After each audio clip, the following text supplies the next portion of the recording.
Now let us begin with the first presenter of the Open Heat of Jibran Khalid Memory Leadership and Communication Challenge 2019. I would like to welcome our guest from Hong Kong, Mr. Ali Jahanzaib, to please come upon the stage.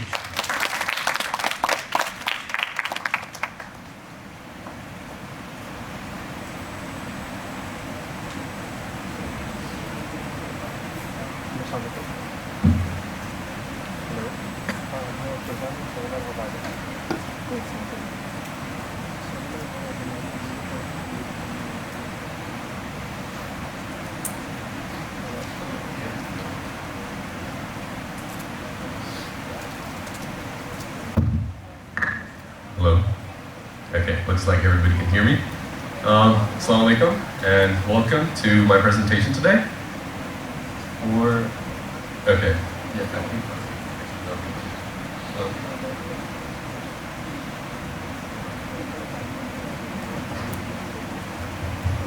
Hello.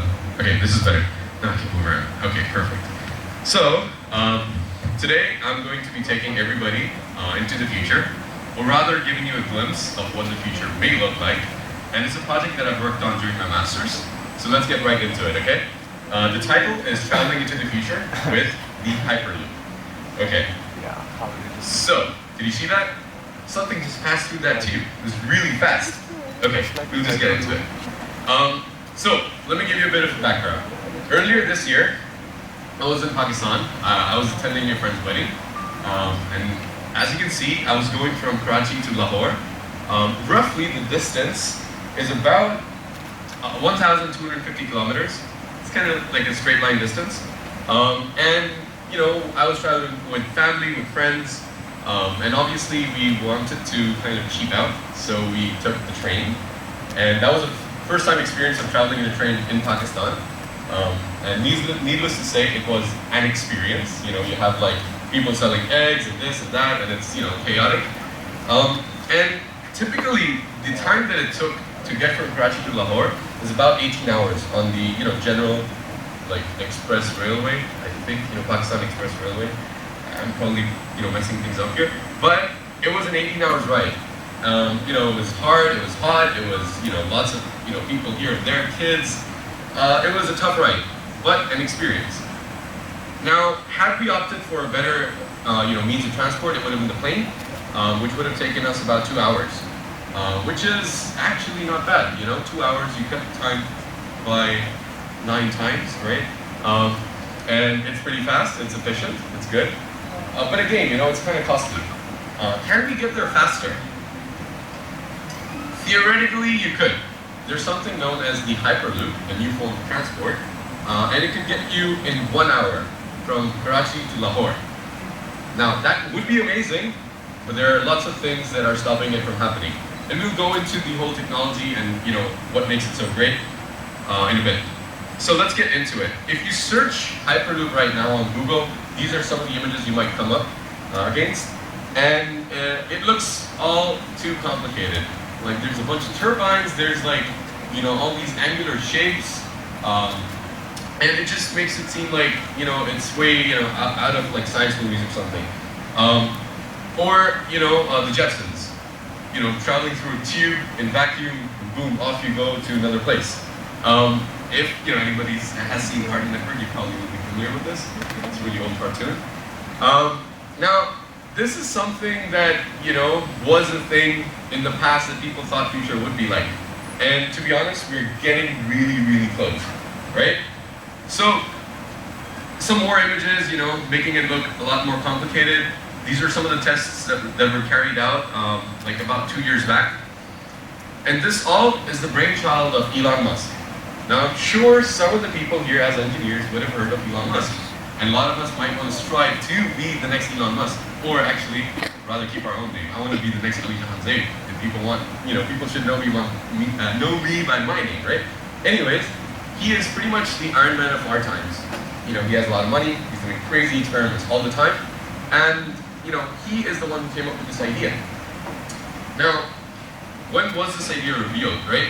Before we get into it, I want to first talk about the evolution of modern transport, right?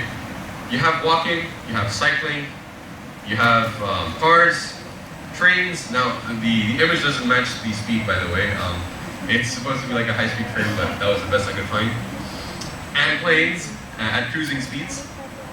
And finally, you have the pod, or the Hyperloop.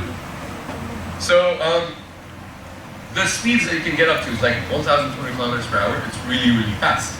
How do you get these speeds? How is this all possible? Well, we'll talk about it. So, the birth of Hyperloop, Elon Musk, founder of SpaceX and Tesla Motors, he's really based this idea off pneumatic tubes.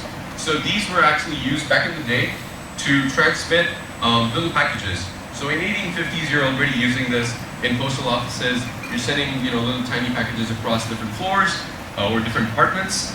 And he thought, right now could be the time where you can come out and start proposing this idea in the public.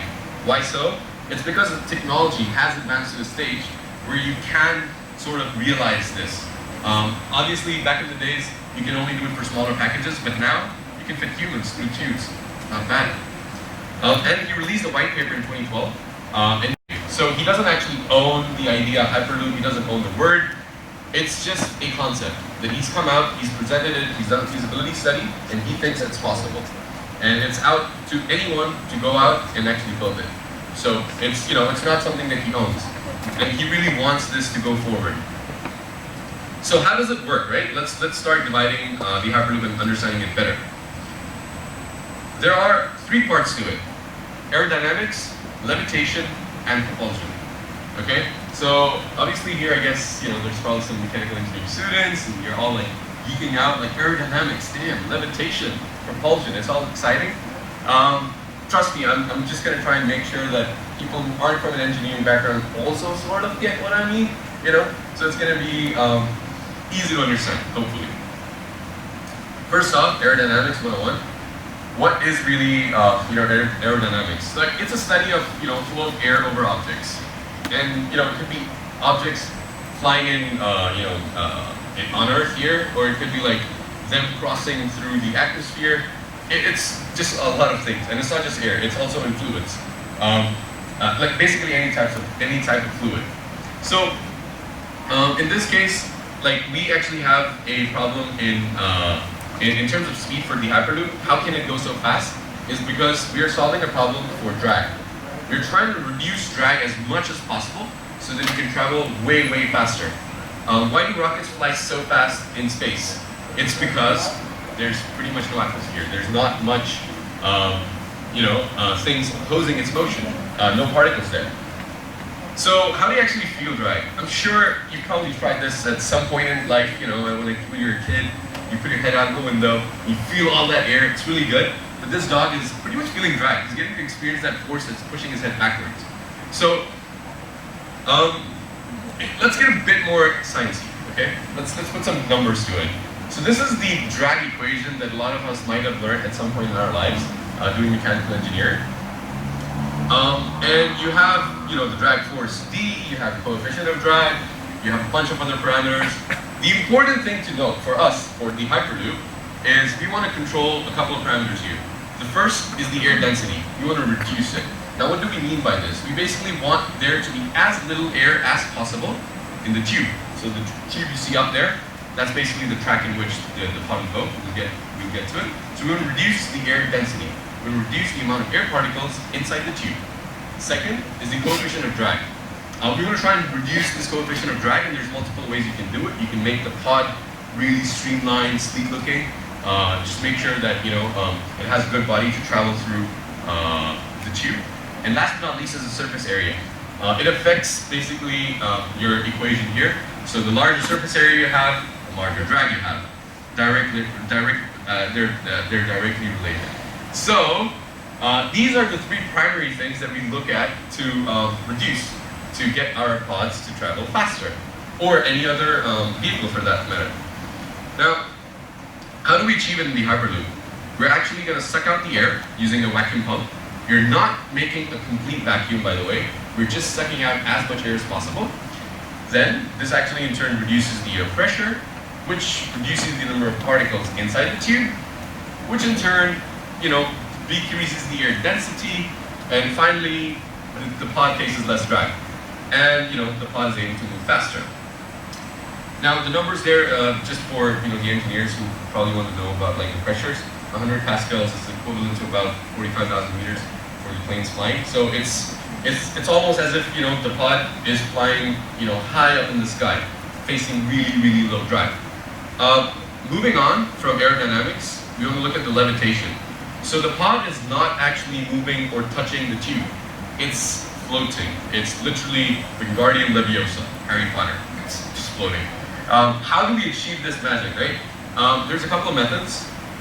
Air suspension, electromagnetic suspension, electrodynamic suspension, really techie terms. Again, let's put this into perspective. Air suspension. This kid here, he's literally floating on a little cushion of air, and it's being powered by a leaf blower. So that's basically how, if you have enough air pressure underneath you, you can literally float, and it reduces the friction, which means you can actually move faster. As long as you're touching the ground, you're not really going to move that fast. You're always going to have friction that's going to oppose you from moving forward. Okay, pretty simple. The other method is using hoverboards. If anyone of you have seen, Back to the Future, hoverboards were touted that they're going to be here by this time. They're not, such lies. But they are coming out in labs. They're starting to become a reality. And they're using a method, they're using magnetic, through magnetism, you're able to achieve levitation. How is that? There's laws. As engineers, we study so many laws. So, don't go too much into the details, but the Lenz law basically means that when there's a conductor and you introduce a magnet that is moving towards it, that conductor does not want to be disturbed. So if you're studying really hardcore in the library, you do not want any other person to, disturb you. If someone does come and disturb you, you go all ham on them, right? You go like, go away, I'm studying. Kind of the similar principle here. If I'm a metal, I'm just, around sitting, and there's a magnet that approaches me, I want that magnet to get the hell out of here. So I start inducing an eddy current inside me, which produces a magnetic field that opposes that coming force, that coming magnet to me, which pushes it away. Essentially, creating this the levitation effect. So you can see that magnet falling through a copper tube. It falls really slowly because it's being opposed. It does not. The copper tube does not want this magnet to be there. So it creates a field that opposes its motion. So essentially, it slows down. So in the case of our pod, like here, we're going to use hoverboards. We're going to start spinning the hoverboards, spinning the magnets at really high speeds. And it induces an eddy current, and you can see the pod then just lifts up. Right? Now that we've got our pod to levitate, we need to move it forward. And that's where propulsion comes into place. So, propulsion, the act of moving something forward. Lots of different methods again. Compressed air, linear motion, hoverboards. Again, I'll use some pictures to describe that. Compressed air. You've all had balloons. You blow the balloon, you release it, boom, off it goes. Through a small nozzle, high pressure air, and it just flies. Basic concept of compressed air, everyone understands that. Linear motor is essentially a normal motor, but it's just along a straight line. So instead of rotating, it moves in a straight line. You apply electricity and you can get the motor or any object to move back and forth. And last but not least is the hoverboard. Again, using the previous method that I just explained, using magnetism. So in this case, we're going to use hoverboards to get propulsion. You get the pod to lift, and afterwards, you can go forward. So that's propulsion there. Now, what about the track itself? Because it travels in a tube. What's so special about the tube? Now the tube is different from train tracks, right? There's no ground tracks that we need. The tubes themselves are actually raised, and they're made of just steel. They could be made of glass in the future, hopefully. And there is a track on the cross section of the tube. There's an aluminum track typically used that will actually provide a platform from which the pod can levitate, or it can use compressed air to move forward. Lots of different methods. Now, what are the advantages or other forms of transport? There's time, right? The pod is actually quite fast. So you're really saving a lot of time in terms of moving, from one place to the other. You don't have to wait on a train around noisy kids, around random, passerbys, it's much faster, right? So you save on time. Time is money. The cost, it's also cheaper compared to standard existing transports. Why? It's really all electric, so you're not using gas. And as the world moves towards renewable resources, it's getting cheaper and cheaper to produce electricity through solars, through other power sources. So the cost is actually cheap, and the footprint that it has on the ground itself is actually smaller compared to normal train tracks. Energy, just said it, it's actually cheaper. It's cleaner because it's electricity. And at the same time, it does not require power for the whole track. So you only need to propel yourself, and because there's really low drag and really low friction, that means there's very little force preventing you to move forward. Once you have a little push, you can keep going and going and going until you slow down enough where you get the second push. So you're not using power constantly. You only need power when you need to move forward after you slow down sufficient. Next is safety. It's safe. Why is it safe? First off, people think that if it's going that fast, how do you slow it down? And how do you slow it down in a safe manner? But thankfully, you're using magnets, and you can actually have very, very controlled deceleration profiles. Basically, you can slow down the object in a very controlled manner. You don't have to instantly apply the brakes and boom, something skids or the pod just crashes. None of that happens. It's very, very controlled. And thanks to having better control systems nowadays, you don't have to worry too much about the safety aspects of it. Next, Hyperloop industry, right? So as engineers, we don't want to just know about technology these days. We want to move forward. We want to understand what's happening right now in the market. So you actually have three big players. I'd rather say two. The first one is Virgin Hyperloop One. So Virgin Hyperloop One is one of the biggest players. Why? Because they're actually right now in the process of building a track between Dubai and Abu Dhabi. And they're also in talks with India, our neighbor, to build multiple tracks between different cities in India. Next up, we have Hyperloop Transportation Technologies. They just all have really crazy names. Dubai and China are their main projects. Dubai, again, kind of between Abu Dhabi and UAE. So Dubai and Abu Dhabi, between these two cities. Now, as you can see, there's a pattern here. We're not trying to connect whole continents at the start.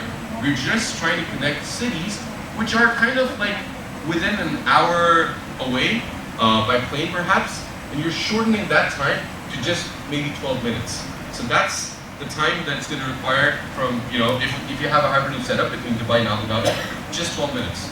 You can go between these two cities. So it's really, really short, but it's not for super long distances. Hyperloop would really compete with short-haul flight paths, for example. So short-haul flights can be changed using Hyperloop. So 3 minutes in. Now, Hyperloop competition. So I was actually part of the SpaceX Hyperloop Pod competition, the first one that happened. It happened 2 years ago in 2017. And I was doing my master's in the US, and my thesis was on the aerodynamics of the pod. There were 30 finalists, and it took place in January 26th and 29th. And here are a couple of pictures of our pod. This was the initial design, which was kind of